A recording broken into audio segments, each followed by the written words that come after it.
Bulb जो 220 volt का है ये एसी लाइट से चलता है, लेकिन इस वीडियो में आपको इस बल्ब को एक 9 वोल्ट की जो बैटरी होती है उससे जला के दिखाऊंगा।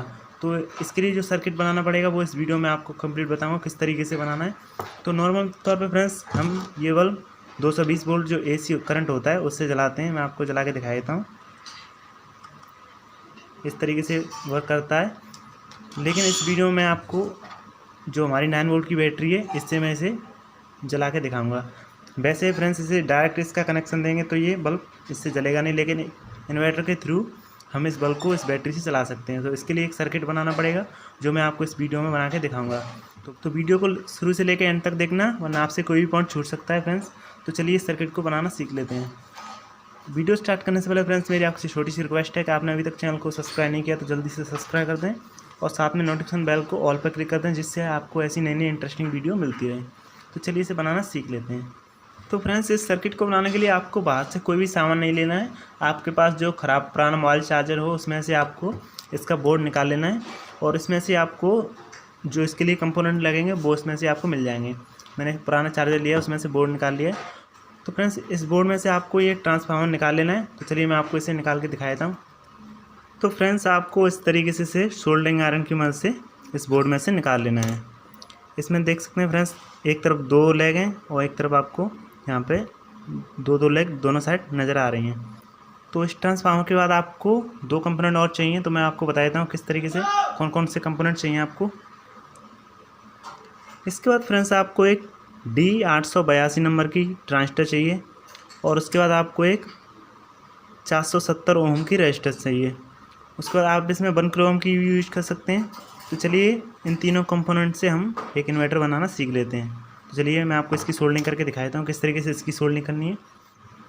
तो फ्रेंड्स सबसे पहले आपको इस आईसी के तीनों पिनों को इस तरीके से मोड़ लेना है, और इस आईसी का जो बीच वाला पॉइंट है उसे आपको ट्रांसफार्मर के इस वाले पॉइंट पे लगा देना है इस तरीके से। तो आपको किस तरीके से सोल्डरिंग करनी है वो मैं आपको इससे बता देता हूँ।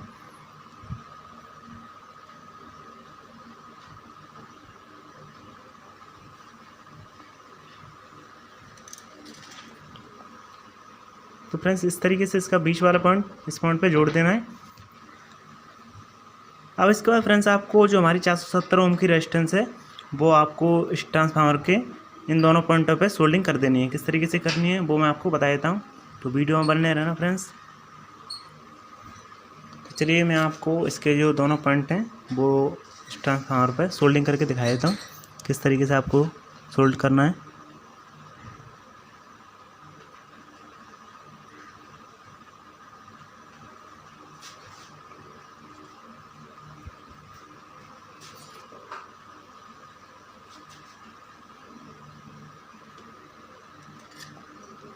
तो फ्रेंड्स इस तरीके से ये सोल्डरिंग आपको इस तरीके से कर लेनी है। इसका जो एक्स्ट्रा पिन है उन्हें आपको इस तरीके से काट देना है।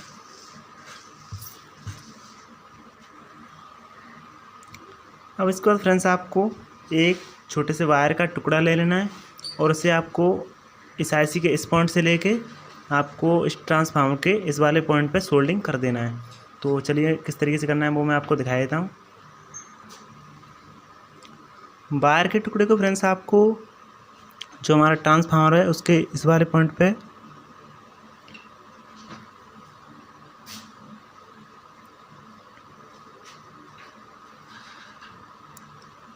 कुछ इस तरीके से सोल्ड कर देना है, और उसी पॉइंट को आपको यहाँ से जो हमारी ये आईसी है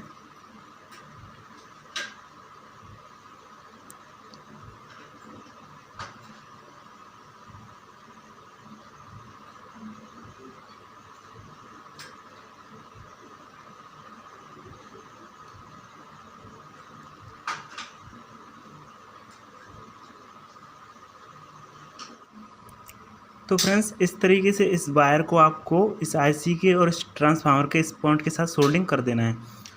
अब इसके बाद फ्रेंड्स आपको एक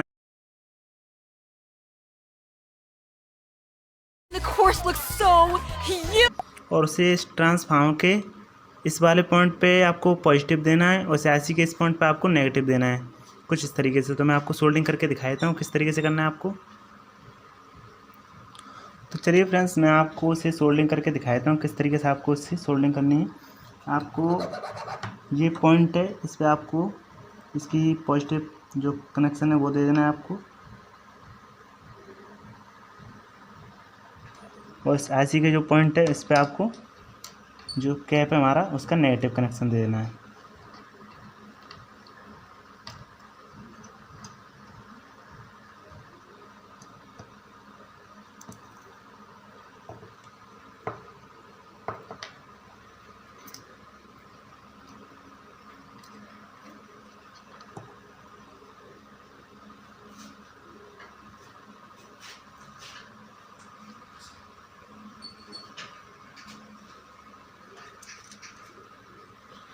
तो इस तरीके से फ्रेंड्स आपको इस कैप को इस ट्रांसफार्मर और आईसी के साथ कनेक्ट कर देना है। अब इसका फ्रेंड्स आपको जो हमारा होल्डर है उसके दोनों वायरों को आपको जो हमारे ट्रांसफार्मर के ये 2 पॉइंट आपको यहाँ पे नज़र आ रहे होंगे, इन दोनों पॉइंटों पे आपको एक एक वायर कनेक्ट कर देना है। तो किस तरीके से सोल्डिंग करनी है वो मैं आपको बता देता हूँ फ्रेंड्स। तो फ्रेंड्स, मैंने जो हमारा ये होल्डर है इसके दोनों वायर इन दोनों पॉइंट पे कनेक्ट कर लिए हैं। तो फ्रेंड्स, मैं आपको इस सर्किट को एक बार अच्छे से समझा देता हूँ। यहाँ पे मैंने इस ट्रांसफार्मर के दोनों पॉइंटों पे एक 470 ओम की रेजिस्टेंस लगाई है, और यहाँ पे एक D882 नंबर की जो ट्रांजिस्टर है वो लगाई है। ट्रांजिस्टर का बीच वाला पॉइंट आपको इस पॉइंट पे देना है, और तीसरा नंबर का पॉइंट आपको इस वाले पॉइंट पे देना है, और इस पॉइंट पे आपको 9 वोल्ट का नेगेटिव देना है, और इस पॉइंट पे आपको 9 वोल्ट का पॉजिटिव देना है। और इन दोनों पॉइंटों से फ्रेंड्स आपको यहाँ पे AC सप्लाई मिलेगी। तो फ्रेंड्स, आप इसे सावधानी से करें क्योंकि इसमें AC करंट आएगा। तो आप मेरे हिसाब से आप इसे किसी PCB बोर्ड पे बनाएं ताकि ये सर्किट आपके लिए ख़तरनाक साबित ना हो। तो आप इसे यहाँ टैप की मदद से कवर कर सकते हैं। तो आप इसे सावधानी से बनाएं, मेरी आपसे यही एडवाइस है। तो फ्रेंड्स, चलिए अब हम इस इन्वर्टर को चेक करके देखते हैं। यहाँ पे मैंने एक 9 वोल्ट की बैटरी ले ली है। तो ये इसका पॉजिटिव साइड है, तो पॉजिटिव पे पॉजिटिव और नेगेटिव पे नेगेटिव हम लगा देते हैं। तो पहले मैं इसका एक पॉइंट लगा देता हूँ इसमें, तो मैं आपको चेक करके दिखाता हूँ कि ये इस बैटरी से जलता है कि नहीं। तो जैसे मैं इसका पॉइंट इस पर लगाऊंगा तो आप देख पा रहे होंगे हमारा ये बल्ब है वो जलने लगेगा, और ये इसी बैटरी से जल रहा है फ्रेंड्स। तो मैं जैसे इसका ये कैप निकालूंगा ये बल्ब बंद हो गया। तो मैं फिर से आपको लगा के दिखा देता हूँ। तो आप देख पा रहे होंगे ये हमारा इन्वर्टर 100% वर्क कर रहा है। अगर आप इसके साथ 12 वोल्ट पावर सप्लाई देंगे तो ये बल्ब और अच्छे से जलेगा। अगर इसे आप 1.5 वोल्ट के सेल से चलाएंगे तो इसका बल्ब थोड़ा रोशनी इसकी कम होगी। तो मुझे उम्मीद है आपको मेरा ये वीडियो पसंद आएगा। अगर वीडियो पसंद आए तो प्लीज़ इसे लाइक करें, शेयर करें, और आपने अभी तक चैनल को सब्सक्राइब नहीं